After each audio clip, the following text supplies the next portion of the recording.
On a spring afternoon in 1889, the people of Johnstown, Pennsylvania, heard a sound coming down the valley like a train that would not stop. It was water. A dam had failed in the hills above the town, and it released everything at once.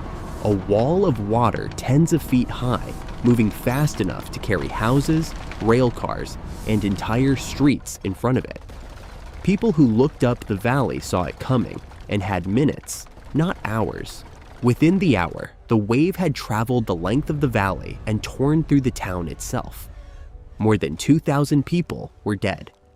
And then the survivors did something that is hard to understand from a distance. They rebuilt Johnstown in the same valley, below the same hills, along the same rivers that had just killed 2,000 of their neighbors. This was not unusual. For all of human history, people did not live near deadly rivers by mistake, and they did not abandon them after a flood. They stayed, and when the water took everything, they came back and built again in the same place. Not because they were foolish, and not because they forgot, but because the same water that could drown them was the only reason the place was worth living in at all. This is the story of what it meant to live at the mercy of water, and why, no matter how many times it killed them, people always came back. To understand why people kept returning to the water, you first have to understand why they were there in the first place. And the answer is that for almost all of history, they had no choice. Picture a farmer in ancient Mesopotamia, walking the bank of the Euphrates, choosing where to break ground for a new field. He does not choose the higher, safer ground a mile back from the river. He chooses the low, dark soil right at the water's edge, because that soil will feed a family and the dry ground behind it will not. He knows the river can rise without warning. He plants there anyway, because everyone who ever farmed that valley made the same choice, for the same reason. That was the trap at the center of human settlement, repeated in 1,000 river valleys and coastlines. Water was drinking water, the road that moved your goods, the power that turned the mill, and the richest soil there was, all in one place. To build a mile back from the river meant giving up most of what the river provided. So people built as close to it as they dared and accepted what came with that choice. You could not live without the water, and the water could kill you. There was no third option. To feel what that trap actually meant, look at what happened along the Mississippi in the spring of 1927. It had been raining for months across the whole river basin. Not a storm, but a slow, relentless soaking of an entire third of the country. The Mississippi swelled and kept swelling until it was carrying more water than its channel could possibly hold. And then the levees, the earthen walls built to keep it in, began to give way. This was not a wall of water like Johnstown. It was something slower and, in its own way, worse. The water did not hit and pass. It rose, and it kept rising for days, and then it stayed. When the levees broke, the river spread out across the land in a sheet that eventually covered an area the size of a small country. In places, the flooded water stretched more than 50 miles wide. 27,000 square miles went under.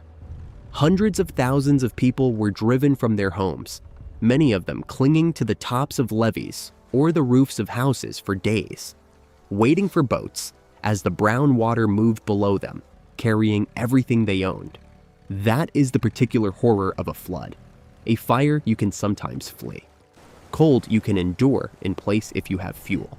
But water comes into the place you live and fills it, and all you can do is go higher, to the upper floor, to the roof, to the highest ground you can reach, and wait and hope the water stops before it reaches you. And sometimes it did not stop. The people who drowned in floods were not careless. They were people whose highest ground was not high enough, who waited on a roof for a boat that came too late or did not come. The river rose in the dark, and by morning, a town that had been there for 100 years was underwater, and the people who had lived in it were on the rooftops or gone. And after the water went down, they rebuilt. In the same place, Every time. This is the thing that looks, from here, like madness. A flood takes a town, kills its people, destroys everything they have built, and the survivors return to the exact same ground and start again, knowing it will happen once more. It happened along every great river and every low coast for thousands of years. People buried their dead, waited for the water to recede, and planted again in the same soil that had just drowned their family. But it was not madness. It was the most rational choice they had, and understanding why is the whole point of this story. The reason the floodplain flooded is the same reason it was worth living on. When a river overflows, it spreads across the flat land beside it and drops the silt it has been carrying, fine, mineral-rich soil scraped from 1,000 miles upstream.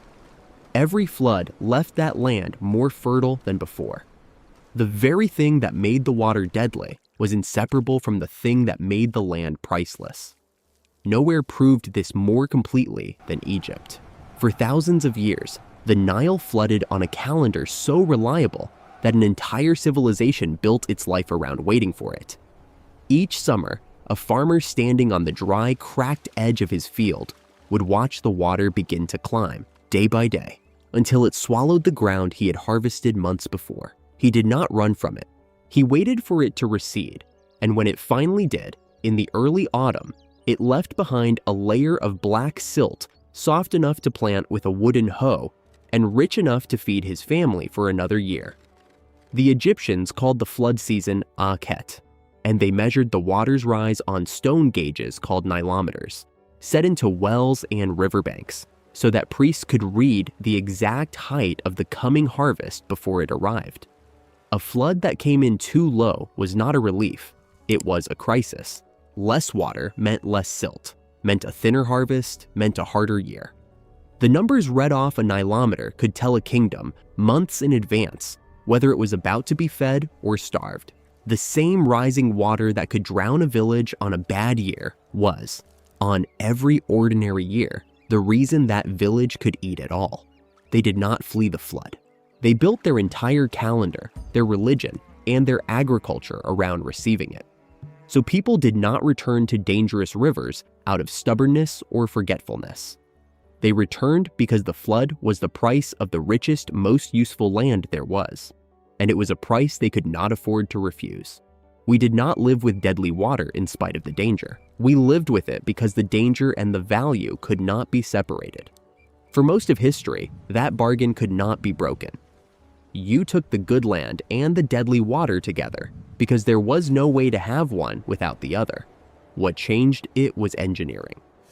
After the Mississippi flood of 1927, the one that put families on rooftops for days, waiting for boats that came too late for some of them, the United States rebuilt its entire relationship with the river. Congress passed the Flood Control Act of 1928, and the Army Corps of Engineers began raising and reinforcing levees along the river to heights and lengths no one had attempted before, alongside floodways designed to divert overflow away from cities on purpose. The same river that had drowned a region the size of a small country was, within a decade, walled in by the largest flood control system the world had built. The Netherlands took the same logic furthest of anyone, and paid for it in the same currency Johnstown had. On the night of January 31st, 1953, a storm surge on the North Sea overwhelmed the dikes protecting the southwest of the country. Water broke through in the dark, while most people were asleep. And in some villages, the first anyone knew of it was water already inside the house. More than 1,800 people drowned, many of them in their beds. The Dutch response was not to retreat from the sea, it was the opposite. They built the Delta Works, a system of movable barriers and dams so extensive that American engineers later named it one of the modern wonders of the world. And today, a large share of the Dutch population lives, works, and raises children on land that sits below the level of the sea outside the wall. For the first time in human history, people could live beside the water without simply accepting that it would periodically kill them. And that was a genuine, enormous change. But it did not break the bargain. It changed its shape. And here is the part worth being honest about. Flood control did not remove the risk. It hid it. The new levees and dikes made the floodplain feel safe. And so more people moved onto it than ever before. Built bigger, built permanently, in places that had always flooded and would flood again. Where our ancestors lived on the floodplain, knowing exactly what it was, we now cover it in houses whose owners have never seen it flood and do not believe it will. The engineering did not end the return to the water. It made the return total, and it made us forget we had ever made a bargain at all. The risk never actually left.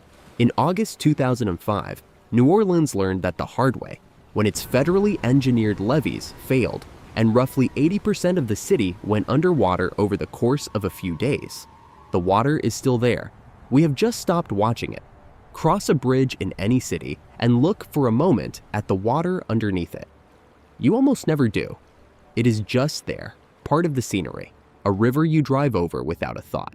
You may live in a city that exists because of that river, on ground that has flooded before and will flood again. And you have never once, going to sleep, wondered whether the water might rise in the night and take everything. For almost all of human history, that was the one thing you could never stop thinking about. To live was to live beside water that fed you and might drown you. And to know that the same river that made your town possible could, on the wrong night, erase it. People built there anyway. They lost everything to the water and buried the ones it took, and came back and built again. Because the water was both the danger and the reason, and you could not have the one without the other. Now, the river runs past the city and no one fears it. We have forgotten that living here was ever a bargain, that the ground under our homes was chosen because it was rich. And it was rich because the water came. It still comes. We have simply built high enough and forgotten long enough that we no longer feel it watching. That forgetting is how completely we changed the oldest deal humanity ever made with the natural world. Think about the water nearest to you right now, the river your city sits on, the coast a few miles from your door. It has a history you have probably never asked it for. If you want to keep uncovering the bargains hiding under ordinary life, subscribe to the Origin Portal.